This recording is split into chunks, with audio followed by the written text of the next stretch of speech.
जय माता दी दोस्तों।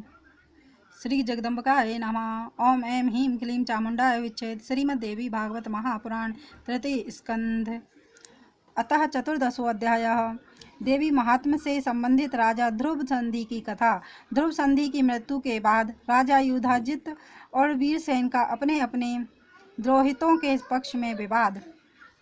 जन्मेजय बोले, हे द्विज, मैंने विष्णु द्वारा किए गए देवी यज्ञ के विषय में विस्तार पूर्वक सुन लिया। अब आप मुझे विस्तृत रूप से भगवती की महिमा बताएं।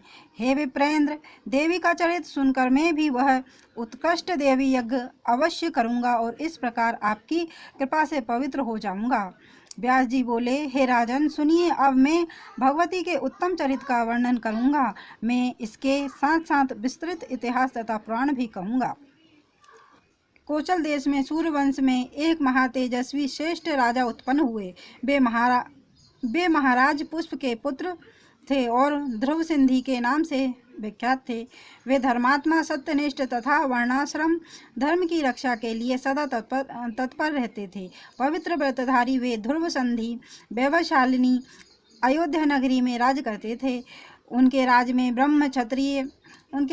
ब्राह्मण, क्षत्रिय, वैश्य, शूद्र, द्विजगण और अन्य सभी अपनी अपनी जीविकाओं में तत्पर रहकर धर्म पूर्वक आचरण करते थे।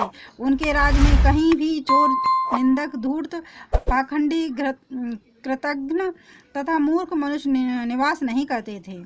हे कुरुश्रेष्ठ, इस प्रकार धर्म पूर्वक राज करते हुए उन राजा की रूपवती तथा आनंदोपभोग प्रदान करने वाली दो पत्नियां थीं। उनकी धर्म पत्नी मनोरमा थी, जो सुंदर रूप वाली तथा परम विदुषी थी, और दूसरी पत्नी लीलावती थी, वह भी रूपवती तथा गुणों में संपन्न थी। महाराज ध्रुव संधि उन दोनों पत्नियों के साथ राजभवनों, उपवनों, क्रीड़ा पर्वत, बावलियों तथा विभिन्न महलों में विहार करते थे। रानी मनोरमा ने शुभ वेला में राजलक्षणों से संपन्न एक सुंदर पुत्र उत्पन्न किया। उनका नाम सुदर्शन पड़ा। उनकी दूसरी सुंदर पत्नी लीलावती ने भी एक माह के भीतर शुभ पक्ष तथा शुभ दिन में एक सुंदर पुत्र को जन्म दिया। महाराज ध्रुव सिंह ने उन दोनों बालकों का नाम जातकर्म आदि संस्कार किया तथा पुत्र जन्म से प्रमुदित एवं उल्लासित होकर उन्होंने ब्राह्मणों को नाना विधि दान दिए। हे राजन, महाराज ध्रुव संधि उन दोनों पुत्रों पर समान प्रीति रखते थे। वे उन दोनों के प्रति अपने अपने भाव में कभी भी अंतर नहीं आने देते थे। परम तपस्वी उन राजेंद्र ने अपने वैभव के अनुसार बड़े हर्ष उल्लास के साथ विधि पूर्वक उन दोनों का चूणाकर्म संस्कार किया। चूणाकर्म संस्कार हो जाने पर उन दोनों बालकों ने राजा के मन को मोहित कर लिया। वे दोनों कांतिमान बालक खेलते समय सभी लोगों का मन मुग्ध कर लेते थे। उन दोनों में मनोरमा का पुत्र सुदर्शन श्रेष्ठ था। लीलावती का शत्रुजीत नामक पुत्र अत्यंत सुंदर तथा मृदुभाषी था। उनके मधुभाषी तथा अत्यंत सुंदर होने के कारण राजा उनसे अधिक प्रेम करने लगे और उसी तरह से वह प्रजाजनों तथा मंत्रियों का भी प्रिय पात्र बन गया। शत्रुजीत के गुणों के कारण राजा का जैसा प्रेम उस पर हो गया, वैसा प्रेम सुदर्शन के प्रति नहीं था। वे सुदर्शन के प्रति मंदभाग होने के कारण कम अनुराग रखते थे। इस प्रकार कुछ समय बीतने पर आखेट के प्रति सदा तत्पर रहने वाले नृपश्रेष्ठ ध्रुव संधि आखेट के लिए वन में गए। वे राजा ध्रुव संधि वन में रुरु मृगों, बनेले, सुअरों, गाभियों, खरगोशों, भैंसों, सर्पों तथा गेंडों को मारते हुए आखेट करने लगे।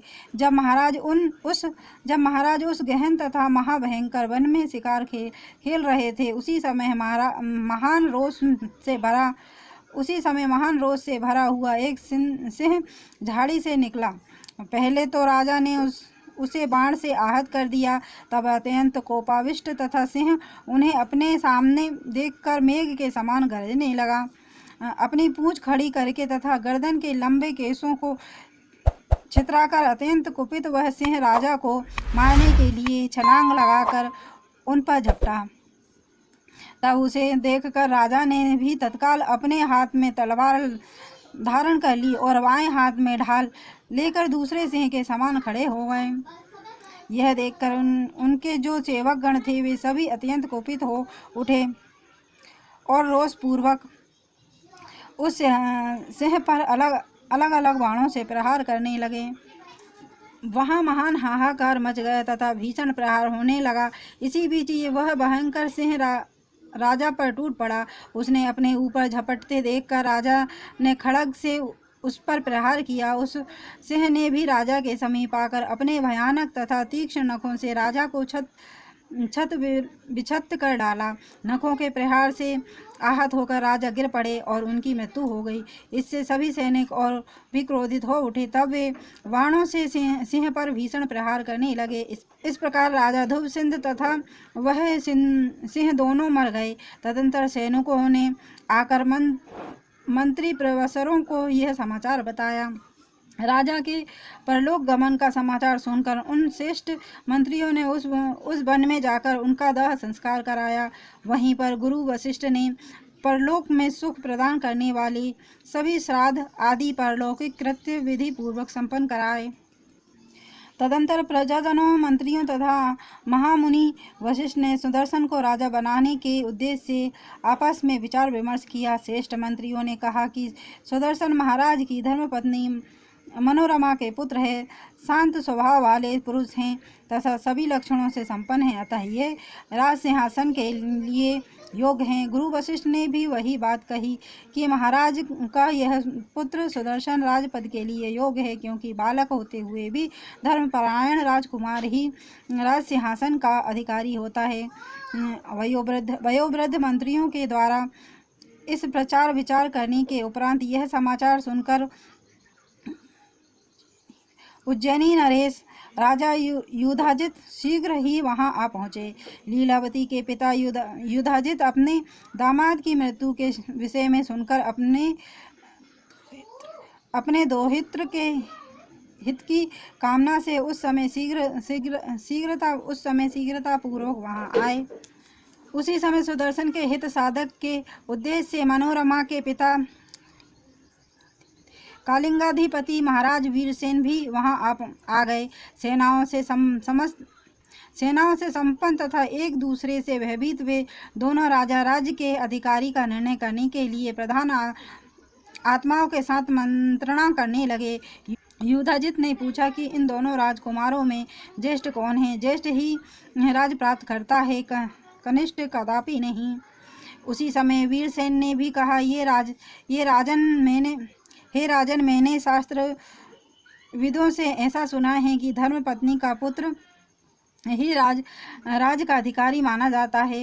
युधाजित ने पुनः कहा कि यह शत्रुजित गुणों के कारण श्रेष्ठ है। यह सुदर्शन राजोचित चिन्हों से युक्त होते हुए भी वैसा नहीं है।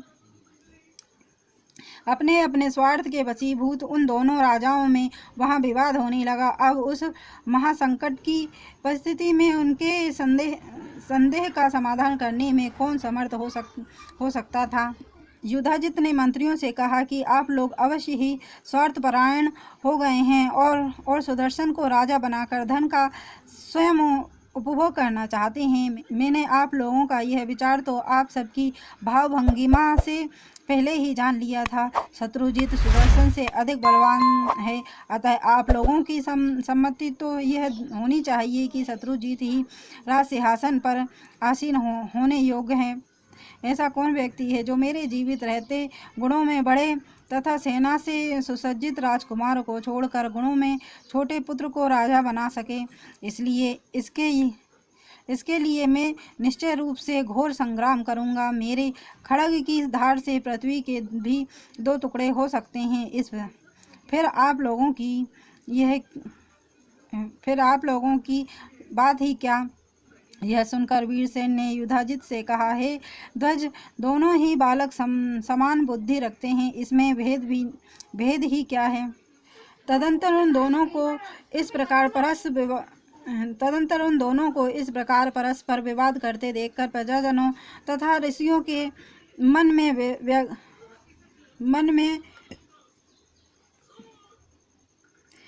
में व्यग्रता होने लगी। तब एक दूसरे को क्लेश पहुंचाने के लिए उद्धत तथा युद्ध की इच्छा वाले दोनों पक्षों के समस्त सावधान होकर अपनी अपनी सेनाओं के साथ वहां आ पहुंचे।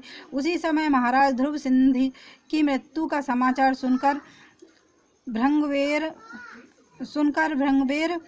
में रहने वाले निषादगण राजकोष लूटने के लिए वहां आ गए। दोनों राजकुमार अभी बालक है तथा वे आपस में कलह कर रहे हैं। यह सुनकर देशांतर के चोर लुटेरे भी वहां आ गए।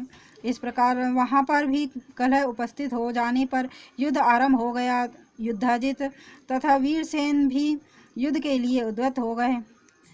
इति श्रीमद्देवी भागवत महापुराणे अष्टादशसहस्रस्यां संहितां तृतीय स्कन्धे युद्धाजिद्धीर सेनयो युद्धार्थ सज्जीभवनम नाम चतुर्दशो अध्यायः। और देवी भागवत की यह महिमा सुनना अगर आपको पसंद हो तो चैनल को लाइक एंड सब्सक्राइब करें। धन्यवाद।